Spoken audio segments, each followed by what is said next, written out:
From this to this huge Apple CarPlay or Android Auto screen. This head unit is going in a Pontiac Vibe, but the Vibe and the Toyota Matrix 02 to 08 are exactly the same. The only difference is sometimes, depending on the power adapter or the year, what they had in the factory, you use a different one as far as the power adapter, but there's both in the package and you can adjust if needed. It's literally like 4 screws. So when you see a Vibe in here and it says Toyota Matrix in the title, there's clarity there. It does work for both cars and it should be the same since they're basically the same car. This is the head unit. It's a Android software driven device and it has Apple CarPlay and Android Auto, wireless or wired. You're gonna get a ton of everything you need when it comes to wiring. That's all plug and play if you want it to be. It comes with 2 power adapters, depending if you have a Matrix or a Vibe, as we stated earlier in the video. This right here is a GPS. We're gonna use that so we have GPS signal. So when you're not relying on your phone GPS, you can use this one. It does come with an aftermarket microphone, which I will advise is not awesome for speakerphone with road noise, but it's good for text to speech. When I use my phone with these, I just use speaker. It's the clearest thing because of the way we're at and where we're at with technology. This wire right here with the blue connector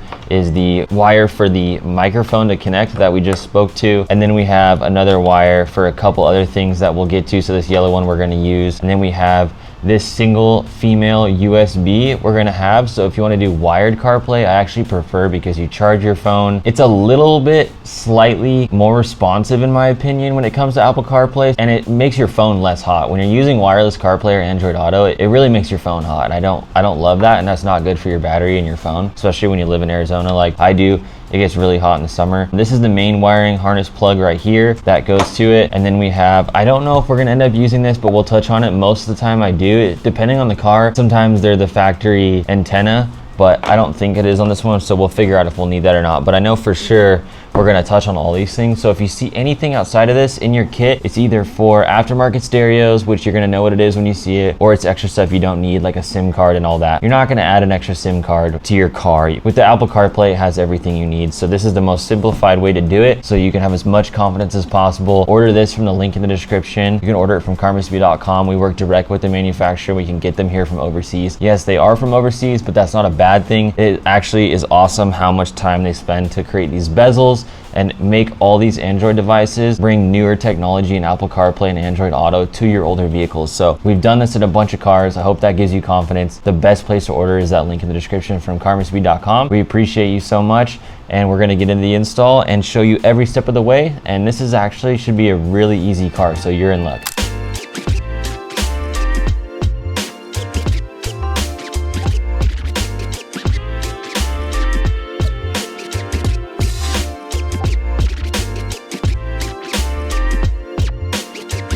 This whole bezel just has some trim points. Some people's crack right here I was looking at, so just be careful when you're pulling it out.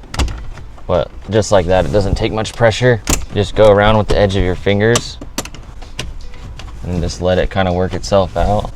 See, that one is dry rotted. There's like 15 of these little tabs. So once you have that separated, then you're gonna go to the back side and look for all these little plugs. Just one at a time. There's a little spot for your finger. You can pop it out. And then you have the AC buttons and stuff, and the hazard. This is all what you're disconnecting, and we're gonna transfer that over after on the bench. And then whatever this plastic thing is, there's 2 tabs on the side of it to release it, and your whole bezel's out. 2 10mm bolts that are deep in there. You can use a regular ratchet or a power one like this. And then so I don't lose it, I'm gonna take a magnet for good measure. And then I'm just gonna put them in the cup holder down below. Another one on the left. And then I'm gonna go deep on the left. It's really obvious. It's 3 out of 4. This is one I definitely like to use a magnet on if you have it. When you're looking at it from this angle, you have one here, here, one in there, and one in there. And then this should just slide out now. So there's a wiring harness attached right here, and it just has this little tab. So I'm gonna press on both sides of this and release that. After pressing on both sides, it will release, and then you can set it next to it. Then this should slide out and we can disconnect this. We might have to lean up here. The main plug, there's a big blue tab. You just press it in and it releases really easy. And then this one that's hanging on is for the radio. This one's usually pretty stubborn. So I'm gonna grab some mini channel locks and just put a little bit of grip on it and rotate it left to right and then walk it out. Instead of just yanking on this out and hurting the wire, you just do a little bit of grip with some sort of channel locks or pliers, whatever you have, and then your factory head unit is totally removed. So that main wiring harness, we're gonna take the big gray plug that it came with. There's only one way it can go on with the grooves of the plug. You kind of have to wiggle this left to right to get those pins to go on smoothly, but that clipped on perfectly. Depending on your car and the year, if this is not gonna work, specifically these plugs that plug in right here, then you would unscrew this one and then screw on this one, and then these plugs will work with your factory wiring harness. This is all plug and play, so if something doesn't work right away, don't panic. Just assess all your options and then look around for the different plugs. The way they have these things set up and the way they wire them, which is why I love our manufacturer, is because usually every single plug 9.9 times out of 10 only goes in one spot. So it's like easier than Legos. Just with that main wiring harness plug, I checked the ignition, everything's working. So we're off to a good start. Now we have the little bit of the tedious part. So I'm gonna turn the car off. I'm gonna disconnect this head unit, pinch and wiggle. The first thing I'm gonna do is this little block. I cleaned out with a rag and isopropyl alcohol up inside here. I'm gonna peel the 3M, get the sticky side, and then up in here on part of the AC ducting, there's a nice flat spot, and I'm just gonna press it on there and it will stick on there. And then I'm just gonna have this cable handy right there. So that's one thing we can do. Our purple cable for our female USB, I just ran it down right there and then followed it out down here. And Ray doesn't want to use it. He's actually gonna charge with the center console power outlet and just use wireless Apple CarPlay. So we're just gonna tuck this female USB right here. It'll be there if he needs it, but it's not in the way or visible, and it'll be extra clean. No messy wires. This wiring harness with the amp, rear view camera, key, auto antenna, we're not gonna use this. This car is so simple. There's a couple custom things, like if you wanted to wire in a backup camera, you can put the feed wire in and then wire this to a reverse light and tap into like a tail light. That's a little bit expert level. We're not gonna do that in this video. To make this radio fit into your mounting spots, this piece right here is in the way. It's some pretty thin plastic, so I'm just gonna take a sharp blade and see if that will work. Sometimes if you just like walk it, you can kind of push through the plastic and it's already working. Just be careful. So that's one side clear. I'm just gonna rock it back and forth and saw it with a little bit of pressure. Kind of pry on it and let your knife get in there a little deeper. All right, almost there. Okay, I'm just gonna lightly set it in here. So this corner where the factory head unit was is still causing a problem. So this corner needs to be trimmed. I'm gonna put a towel in here to catch all the debris. And then I have this little Dremel tool. Just gonna grind down this corner. The value on Facebook Marketplace of this car is going up with this head unit. All right, let's test it with that much removed.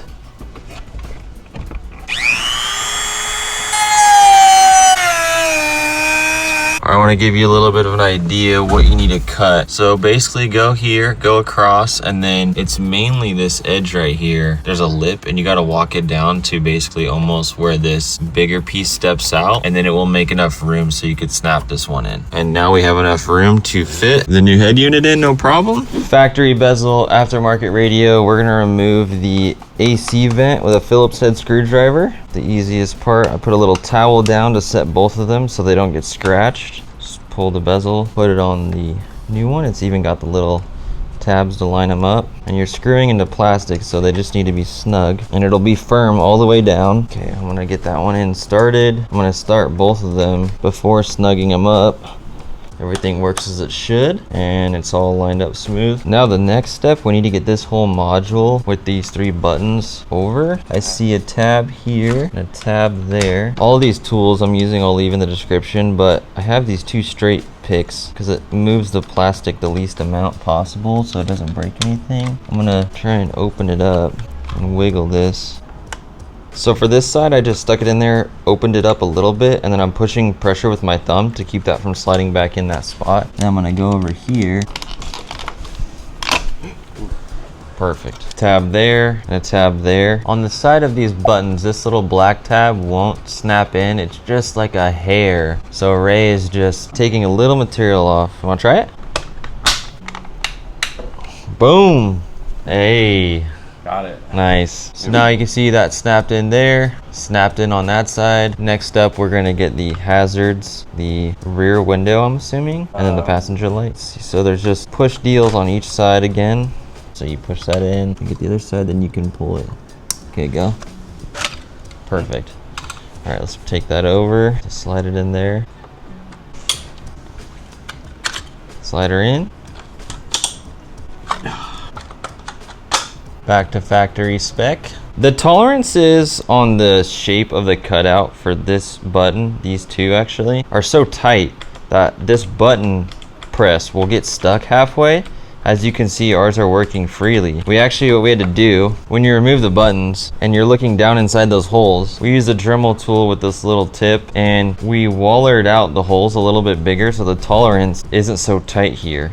And now it works. So it does take a little bit of remedying, but I'd rather it be too tight than too loose and this fall out.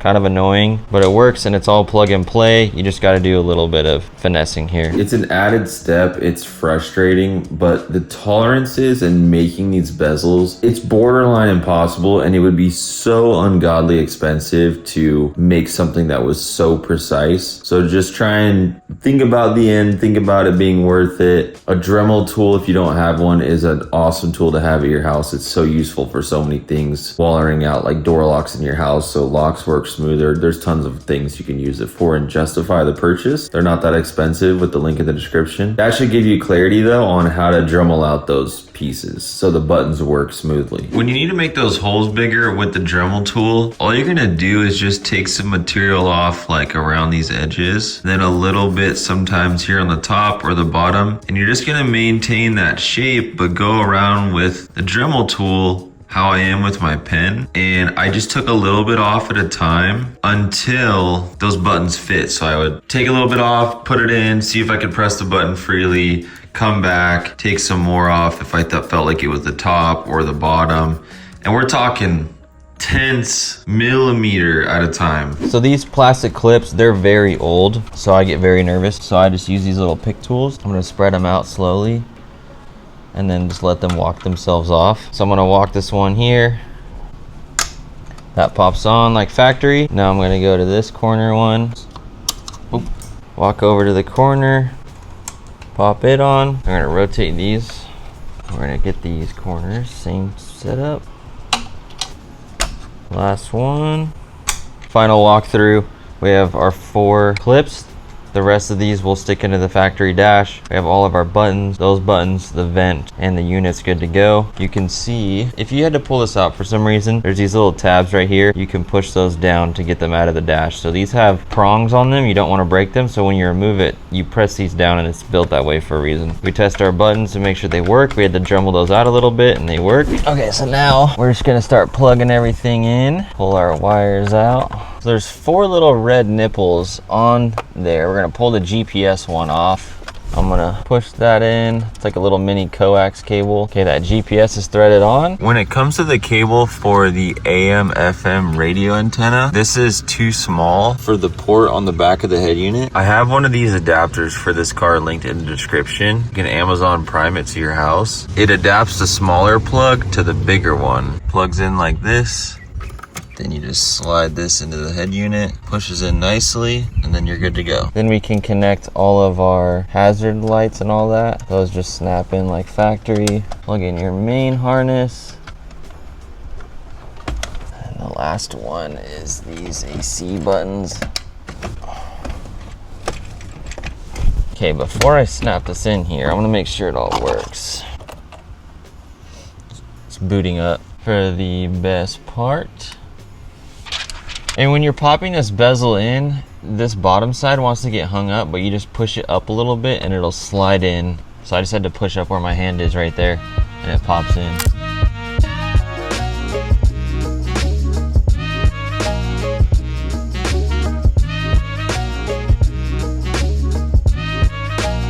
Something awesome about these head units is the equalizer. You can go up here and select different ones, but you have a wide variety of control. So if you're an audio nerd, you'll really like that. All your Bluetooth connectivity is in this big app. You're gonna go to settings, your pin is right there, and then you can go to your devices and find it on your phone. It'll say something Android. Ray opted not to put the microphone up here or anything to keep things simple, but there is a microphone right here in the corner. So he does still have control, text to speech, things like that. You can set your day and time. If you want to connect your mobile hotspot, you can download apps from the Android App Store, which is the Play Store right here. So if you want to do YouTube, Google Chrome, anything, you can watch videos and podcasts while you're driving. Not saying I condone that, but you can if you use your hotspot. Your radio is going to be this big thing, and then your standard navigation will be on this app, which you're probably going to use your Apple CarPlay or Android Auto. It's some really not impressive technology, but it works with your GPS deal. It seems like you would use this for your Apple CarPlay or Android Auto, but you would actually, for wireless, do your 2.0, and then it will connect your phone here.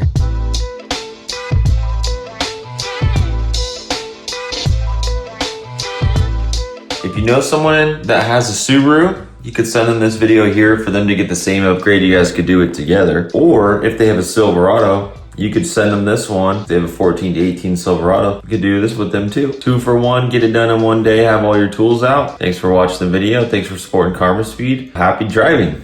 Hope this makes your car a lot better.